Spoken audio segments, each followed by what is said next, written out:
বিশ্বনবী তাহাজ্জুদের সময় দাঁড়িয়ে যেতেন। ছোট্ট একটা ঘরে চাটাইয়ের উপরে বিশ্বনবী মা এসে শুতেন, গাদাগাদি করে জায়গা নাই। মাঝরাতে বিশ্বনবী তাহাজ্জুদের জন্য দাঁড়াতেন, আল্লাহু আকবার বলে দাঁড়িয়ে যেতেন, নামাজ শুরু করে দিতেন। বিশাল বড় সূরা পড়তেন, কেরাত পড়তেন, রুকু করতেন, কিন্তু সিজদার জায়গায় সিজদা দেওয়ার জায়গা নাই। সিজদার জায়গায় মা এসা পা বিছিয়ে শুয়ে আছে। বুখারীর বর্ণনা, বিশ্বনবী সিজদায় যে হাত দিয়ে মা এসার পায়ের মধ্যে চিমটি কাটতেন, মা এসা বুঝতে পারতেন বিশ্বনবী এখন সিজদায় যাবে। সুবহানাল্লাহ পড়েন। মা এসা বুঝতে পেরে পা দুইটা সরিয়ে নিতেন, বিশ্বনবী সিজদা দিতেন। সিজদা দিয়ে বিশ্বনবী যখন আবার দাঁড়িয়ে যেতেন, মা আয়েশা পা বিছিয়ে আবার শুয়ে পড়তেন। কি ইবাদত ছিল বিশ্বনবীর! হাত্তা তাতাওয়াররামু খাদামা।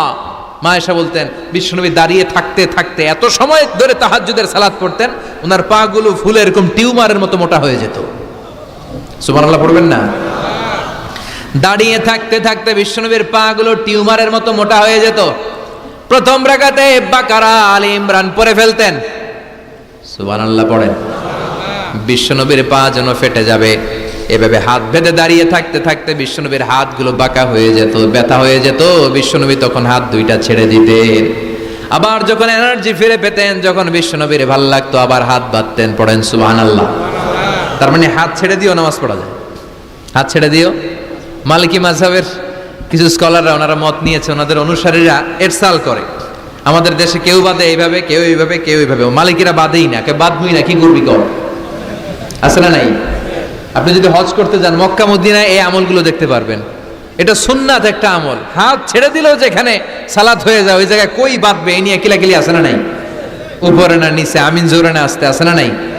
বিশ্বনবী লম্বা সময় দাঁড়িয়ে তাহাজ্জুদ পড়তেন। তাহাজ্জুদ পড়লে আপনার মর্যাদা বাড়ায় দিবে কে? সাইয়েদনা জিবরাইল বললেন, ইন্না শারাফাল মুমিন ফি কিয়ামিল লাইল। বিশ্বনবী বললেন, জিবরাইল এসে আমাকে বলে গিয়েছে মুমিনের মর্যাদা তাহাজ্জুদের নামাজের ভেতর। সুবহানাল্লাহ পড়েন। তাহাজ্জুদের নামাজ পড়লে মর্যাদা বাড়ায় দেয় কে? 2 নাম্বার, কুরবাতুন ইলাল্লাহ। তাহাজ্জুদের নামাজ পড়লে আল্লাহর সাথে নৈকট্য বাড়িয়ে দেয় কে? মান লাহুল মাওলা ফালাহুল কুল্লু। যে ব্যক্তি আল্লাহর হয়ে যায়, গোটা বিশ্ব তার হয়ে যায়। যে সব জায়গায় যে ধর্ণা দেয়, আল্লাহর কাছে ধর্ণা দেয় না, তার কোনো মর্যাদা নাই। আর যে ব্যক্তি সব দিক থেকে মুখ ফিরিয়ে আল্লাহর কাছে যায়, গোটা বিশ্বের সবাই তার দিকে তাকিয়ে থাকে। এজন্য সম্পর্কটা লাগাইতে হবে কোন জায়গায়? তার মানে তাহাজ্জুদ পড়লে মর্যাদা বেড়ে যায়, আল্লাহর সাথে সম্পর্ক বেড়ে যায়। বিশ্বনবী বললেন, মানহাতুনা আনিল ইসিম। তাহাজ্জুদের নামাজ পড়লে, তাহাজ্জুদের নামাজ আপনারে পাপ কাজ থেকে বাধা দিবে। সুবহানাল্লাহ পড়েন। তাহাজ্জুদ যারা পড়ে এরা পাপ কাজ করে না। চিল্লায় কোন ঠিক কিনা? 4 নম্বরে মুকাফফিরাতুন লিসাইয়্যাত। পাপ আর অন্যায় যদি কিছু হয়েও থাকে, তাহাজ্জুদের নামাজ পড়লে তাহাজ্জুদের নামাজ পাপগুলোরে ধুয়ে মুছে সাফ করে দেয়। এজন্য তাহাজ্জুদ পড়ার দরকার আছে না নাই? ঘুমের আরবিতে কিছু নাম আছে। ঘুমের একটা নাম হচ্ছে আন-নুআস। নুআস মানে ড্রোজিনেস। বাসে বসে আছেন, বাসও ঝুলে আপনিও ঝুলতেছেন, এরকম হয় না? ঝিমুনি, এটার বলে নুআস। আরেকটা হচ্ছে সামান্য হালকা লাইট স্লিপ, সামান্য ঘুম, এটার বলে পাওয়ার ন্যাপ। হালকা হালকা ঘুম, ঘুমও আসছে, আবার কে যেন কথা বলে ওইটাও শোনা যায়, এরকম ঘুম আছে না নাই? এটার বলে সিনা। আরবিতে এটার কি কয়? সিনা। আরেকটা হচ্ছে ভালো ঘুম, এটার বলে নাউম। এটার কি বলে? তাহলে পাইলাম নুআস, সিনা, নাউম। আরেকটা হচ্ছে জন্মের ঘুম। কিরকম ঘুম? এমন ঘুম যেই ঘুমে ডাকলেও মানুষ ওঠে না, যেটা শেষ রাতে আমাদের যেই ঘুমটা হয়, রাত 3টা-4টার দিকে কম্বল টেনে টেনে আরেকটু ঘুমাইতে মনে চায়, এরকম একটা ঘুম আছে না নাই? এই ঘুমটাকে আরবিতে বলে হুজুদ। কি বলে? সবাই বলেন। এই হুজুদের ঘুমকে স্যাক্রিফাইস করে ওই টাইমে যে সালাতটা পড়া হয়, ওই সালাতকে আরবিতে বলে সলাতুল হুজুদ বা সলাতুত তাহাজ্জুদ। সুবহানাল্লাহ পড়বেন না? এজন্য রাব্বুল আলামিন বলেন, ওয়া মিনাল লাইলি ফাতাহাজ্জাদ বিহি নাফিলাতান লাকা আসা আন ইয়াবআসাকা রাব্বুকা মাকামাম মাহমুদা। ও নবী, রাত্রিবেলা দাঁড়িয়ে আপনি তাহাজ্জুদের নামাজ পড়েন, আশা করা যায় বিশাল সম্মানিত মহিমান্বিত জায়গায় আল্লাহ আপনারে বসায় দিবে গো নবী। ঠিক কি না? তাহাজ্জুদের সালাত পড়লে মর্যাদা বাড়ায় দেয় কে?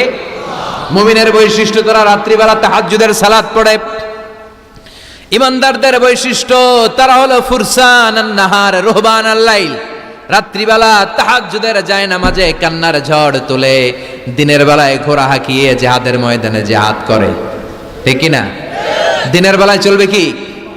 জিহাদ। এজন্য বিশ্বনবীর প্রথম প্রশিক্ষণ নিতে বললেন আল্লাহ, কুমিল লাইলা ইল্লা কালিলা। ও নবী, বিশাল মিশন নিয়ে দুনিয়ার বুকে আপনি এসেছেন গো নবী। প্রথম প্রশিক্ষণ যেটা নিবেন, রাত্রিবেলায় দাঁড়িয়ে দাঁড়িয়ে তাহাজ্জুদের প্রশিক্ষণ। বিশ্বনবীর আদেশ করলেন কে? কিসের আদেশ? সবাই কোন? আরো জোরে। ওই মুহূর্তটা তাহাজ্জুদের সময়টা এমন সময়, ইয়ানজিলু রাব্বুনা ইলা সামাইদ দুনিয়া, রব্বুল আলামিন আরশের উপর থেকে দুনিয়ার আকাশে নেমে আসে মানে বিশেষ একটা মনোযোগ দেয়, আর দুনিয়াবাসীরা ডেকে ডেকে বলে, গোলাম আলা মিন মুস্তাগফিরিনা গফির আলা, কার ক্ষমা লাগবে ক্ষমা চাও, সব গুনাহ আমি ক্ষমা করে দেব। আলা মিন মুস্তারজিকিন আরজুকালা, কার কি লাগবে আমার কাছে চাও, সব আমি দিয়ে দেব। আল্লাহু আকবার। আলা মিন মুস্তাকসিন আকসুলা, যার জামা দরকার জামা চাও, জামা দেব। ক্ষমতা দরকার ক্ষমতা চাও, ক্ষমতা দেব। নেককার স্ত্রী দরকার, নেককার সন্তান দরকার, সন্তান চাও, সন্তান দেব। সব দেয়ার মালিক কে? কেউ যেটা পারে না পারে কে? কেউ যেটা দেয় না দেয় কে? কেউ যেটা বোঝে না বোঝে কে? আল্লাহ শেষ রাতে আম করে ডাকে, দেওয়ার জন্য ডাকে, কিন্তু চাওয়ার সময় আমাদের নাই।